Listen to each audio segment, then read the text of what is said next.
Be honest for a second. You expect things to go wrong before they actually do. You don't say it out loud, but deep down, you already feel it. Something's gonna mess this up. And when it happens, you're not shocked.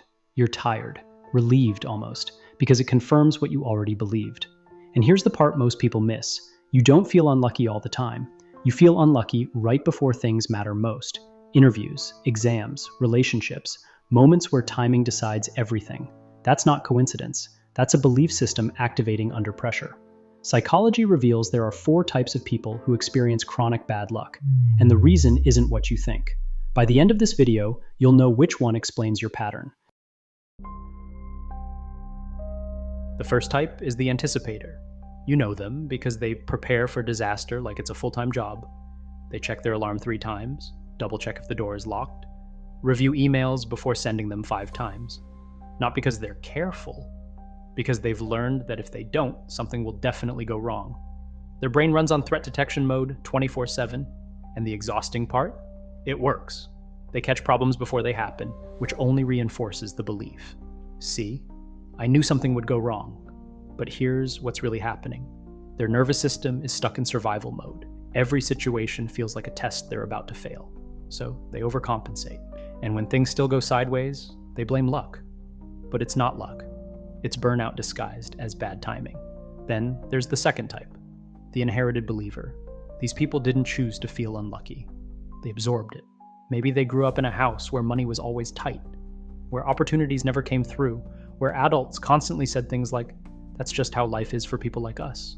Over time, the brain accepts it as truth.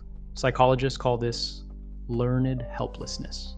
You stop trying because deep down, you believe effort doesn't change outcomes. And the cruel part? When you stop trying, you prove yourself right. The job you didn't apply for, someone else got it. The relationship you didn't fight for, it faded. You call it bad luck, but really, it's a script you've been reading your whole life without realizing someone else wrote it. Now the third type. This one's tricky. The momentum breaker. Everything's going well. You're doing great at work. Your health is improving.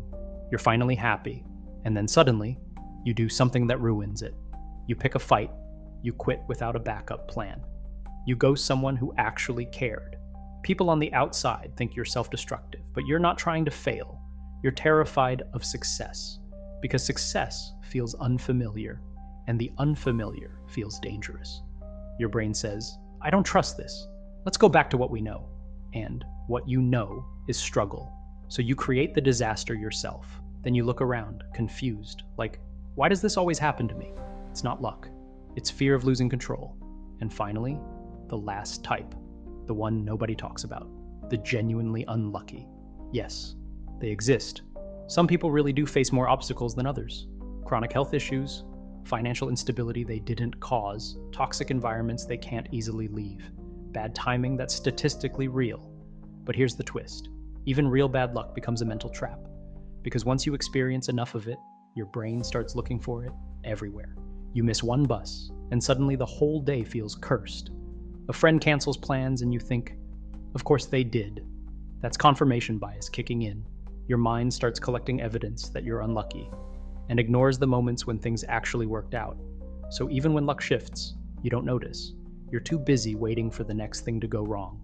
So which one are you? The anticipator? The inherited believer? The momentum breaker? Or the genuinely unlucky? Who's now mentally stuck in the pattern? Maybe you're a mix. Maybe you've been all of them at different points in your life. But here's what you need to know. Unluckiness isn't a personality trait. It's a lens, and lenses can be changed.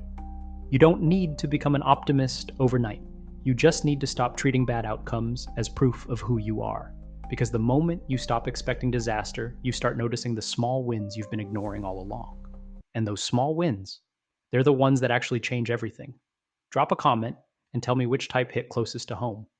And if this shifted how you see your own patterns, share it with someone who needs to hear it too. Because sometimes the unluckiest thing about feeling unlucky is thinking you're the only one. On this channel, we explore the kind of psychology that doesn't judge you. It explains you. Hit subscribe so you don't miss any new videos. See you in the next one.